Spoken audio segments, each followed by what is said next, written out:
皆さんこんにちは。日本将棋連盟棋士七段の村中修司です。今回はですね、将棋を指しました対局の解説編をお届けいたします。相手の方が後手でご機嫌中飛車と言われるね、力戦系のね中飛車に、構えてきました。私の方の対策としましてね、超速3七銀戦法という、ちょっとね初めて聞くという方にはね、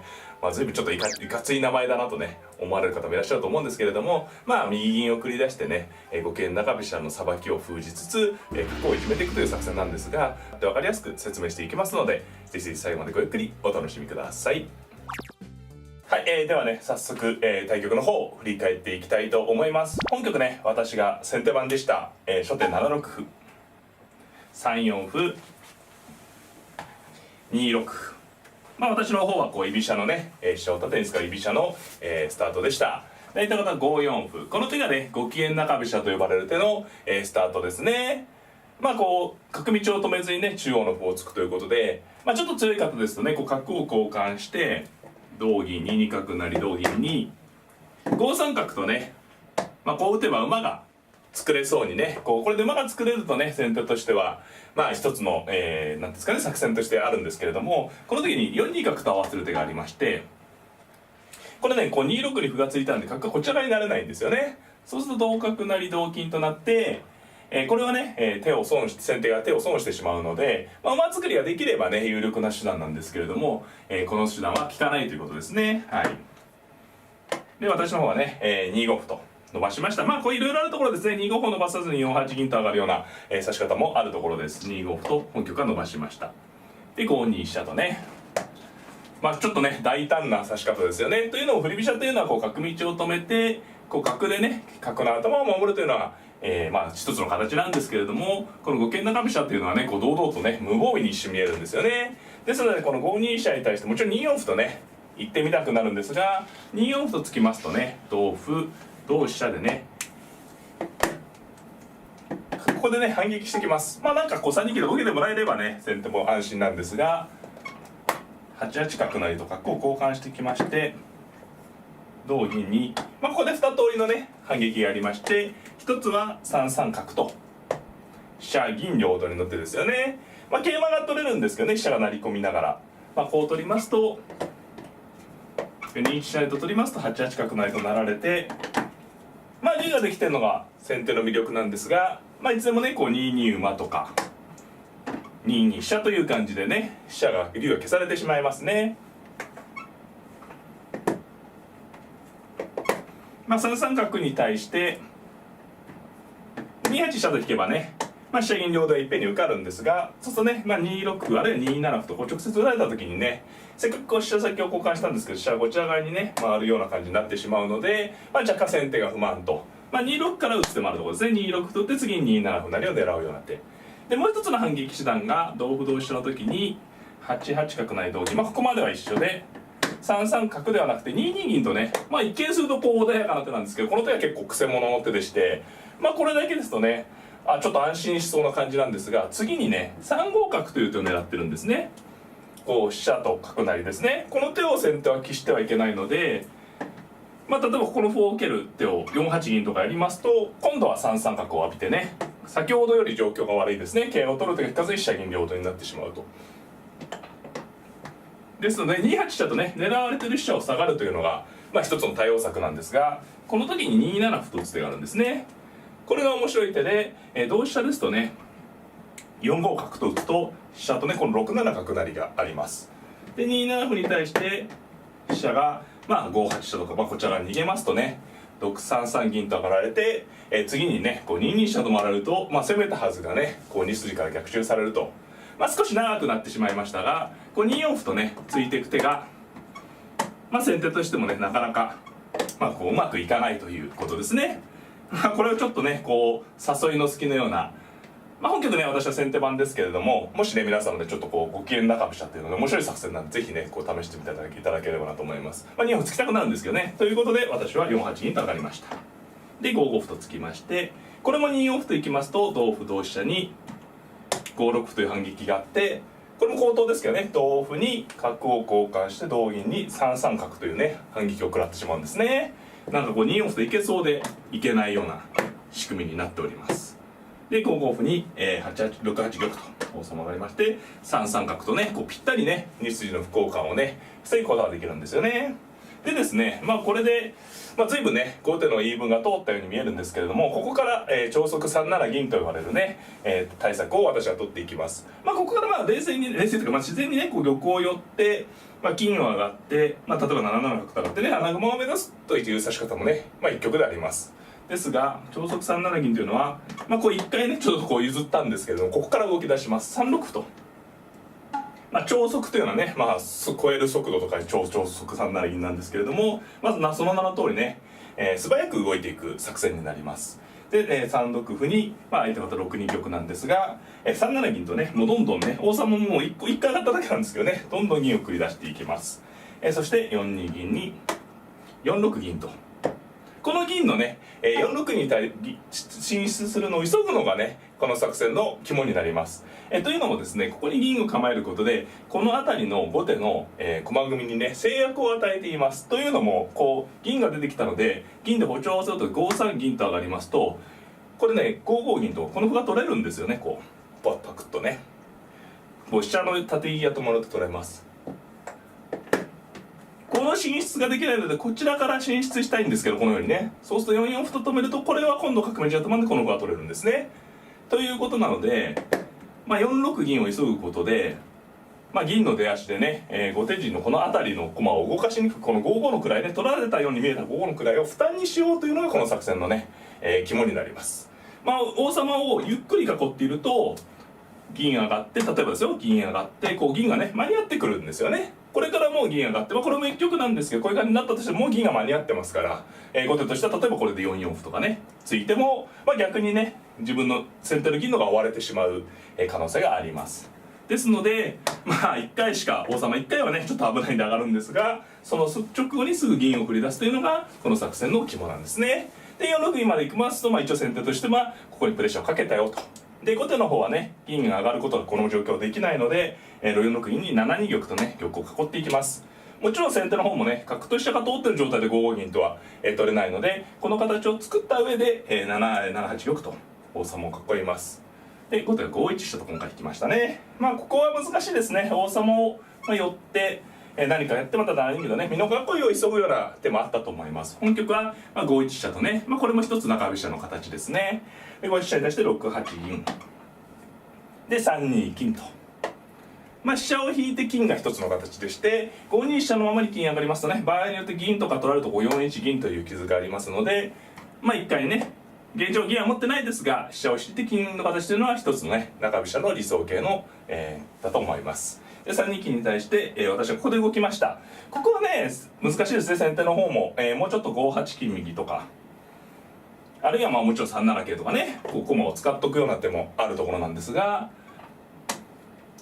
この状況、私の方もね一応囲いが一段落しまして、一つの狙い目としましてね、後手の王様が美濃囲いが完成してないんですよね。やはり振り飛車の美濃囲いは非常に硬い囲いなので、こう美濃囲いがまだできていない。もう2手ね8二玉7二銀となると美濃囲いが完成するので、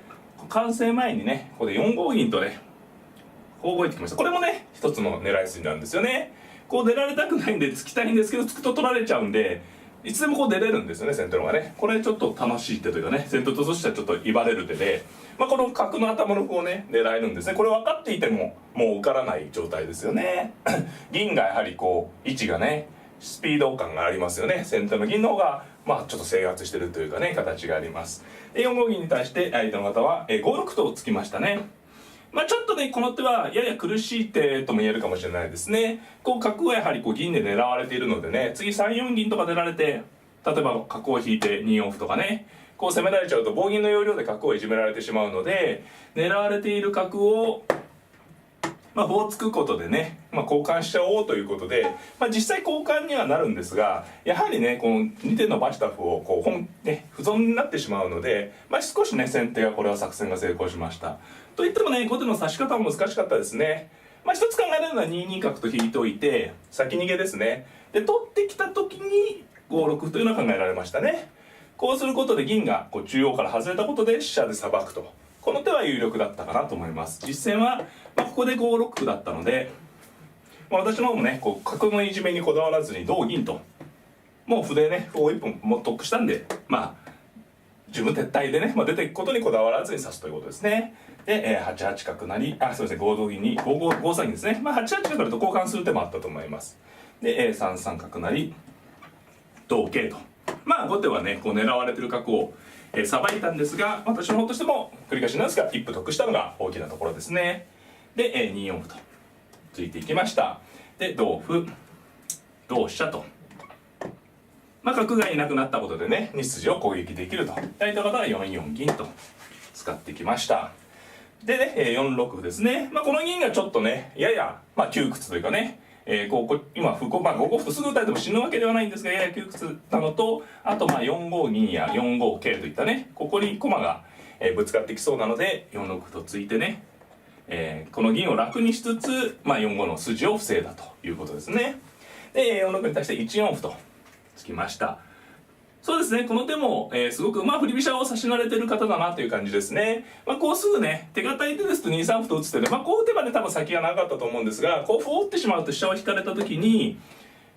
形勢的に一歩しかね、後手は損してないんですが、先手が歩を2枚持っていて、後手のね、振り飛車側に歩切れというね、この2対0の状況というのは意外と苦しいものなんですよね。ですので、この歩を打たずにできればね、1四歩とついて、私の方がこうひるんで、飛車を引けば、場合によってはこう上から2五歩とね、上から打って、後手の理想でいくと2一飛車と回って、先手2七歩とね、こういう形にするとね、すごく先ほどと見栄えが違うので、皆さんお分かりいただけると思うんですよね。これが後手の理想なんですが、私の方もね、ここでちょっとね、勝負に出ました。いろんな手があるところで、もちろん今の下がって指す手をね、一歩とこう主張するのもあるところなんですが、ここで、2一角とね、これはね、相手の局面全体を見た上での判断したい手ですね。というのも、こう角を打って攻め込むのは威勢がいいんですが、やはり駒損このね、覚悟の攻めなので、状況によっては無理攻めと紙一重なんですが、この後手の王様が繰り返しなの7二玉という形なのが一つミソなんですね。この形が8二玉、7二銀という形ですと、美濃囲いが完成しているので、ここで強行した時にですね、後々やはり王様が硬いということがあるんですが、7二に王様が出ているのでね、こう思い切った攻めができるということですね。はい。で2一角これ金取りで、金が、本局逃げたんですが、3一金とね本局逃げたんですが、4二金ですとね2二飛車成となれば、これ厳しいですよね。王様がやはり露出してるのでね。一番先手にとって気になる応手が、2三歩と打つ手なんですよね。これ手がね、悪くなってしまうともう元も子もないんですけど、これ飛車逃げたら角取られちゃうんでね。これ3二角成と踏み込んでしまいます。で後手は2四歩とね飛車を取って飛車金交換なんですが、ここで4三馬というのが、狙いの一手でして、一瞬こう飛車と金の交換なんですけれども、この4三馬がこの銀桂を狙って非常に厳しいんですね。次にこう銀が取れてしまうと、2枚替えの駒得になるので銀取りを受けたいんですが、受け方がね難しいです。仮に5五銀と出ると3三馬と取れば今度桂馬を取れると。皆さんお分かりいただけますね。この時にこういう形ですとね、やはりちょっとやっぱり印象として王様が遠いんですが、7二に王様いますとね、何かの時に飛車を取ればすぐ王手に打てますし、かなり薄い形ということですね。ただ結果的に見てこちらの変化でね、勝負した方が振り飛車側としても良かったかもしれないですね。例えばちょっと辛い手なんですけど6二角と打つ、これ部分的な受けの形なんですが、銀に紐をつけておいて、手番が回れば、なかなかこれ飛車ね、こう打っても金寄って、なかなか攻めれないんですけれどもね、こう角を打って辛抱してて、先手の方はこれで4二金という感じで飛車をね捕まえて指すんですけれども、これも先手ベースかもしれませんが、この方がね難しかったかもしれません。本局は、2一角という踏み込みに対して3一金とね、逃げたんですけれども、これですとね4三角成と打った角がこう急所にね成り替えれたので、これは先手のね攻めが、成功しましたね。はい。で1三角と反撃したんですが、2三飛車成とね、自然に竜と馬を作りまして、4六角と。これもね、部分的には香取りが、なかなか受けにくいところなんですが、4四馬とね先に銀を取りまして、でこの局面でねちょっと早いんですが相手の方の、投了となりました。そうですね、今言ったようにちょっと早い投了ではあるんですが、結構ね、局面的にははっきり、先手が優勢ですね。理由としましては今銀を得しまして銀得の状況です。で竜と馬ができてるので後手としてはそれを補うには1九角成とね、香車を取るのが一番最善だと思うんですが、香車を取った時に3三竜3三どちらかですねこう取った例えば